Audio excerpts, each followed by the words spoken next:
that speaks to us in whatever profession we're in, whatever we're doing. He can still go back in box and still be following God, still be doing it in a praiseworthy way to glorify God. I don't even think about a retirement program because I'm working for the Lord, for the Almighty. And even though the Lord's pay isn't very high, his retirement program is. You might say, out of this world. Man, I wish I knew more about this guy before. Oh, it's so wonderful. Sometimes God gives instructions that go against conventional wisdom, such as treating people kindly when they're hateful. Who really wants to do that? Instructions like that may not always make sense.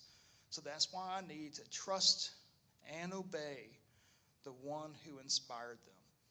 This man followed God. He may not have been perfect. I didn't give all the dirty details of his first 28 years. And they were not great.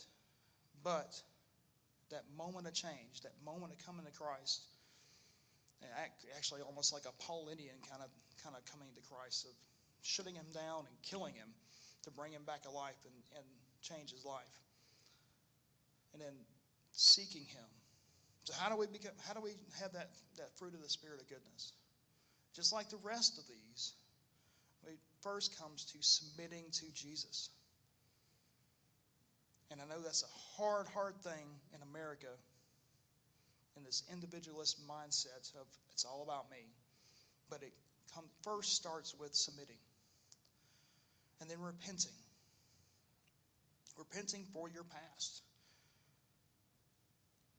And then seeking his will in our lives.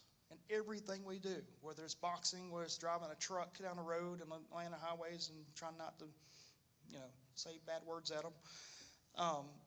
But every single step, as leader of your home, as leader of your the people around you, we're all leaders in some way. Everybody's watching you in some way.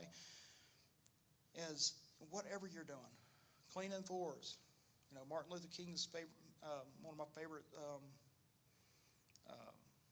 quotes from him about being the best street sweeper.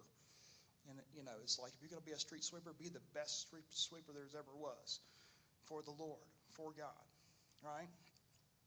And we seek his standards. Seek his standards of good, of holiness, of righteousness, of justice. Not looking at what the world sees. Not going by what the world's standards of good are, but what he sees as good standards. And sometimes they won't make any sense to the rest of the world. When George Foreman quit to become a preacher, and the world was like, what are you doing? But that's what God told him he wanted him to do.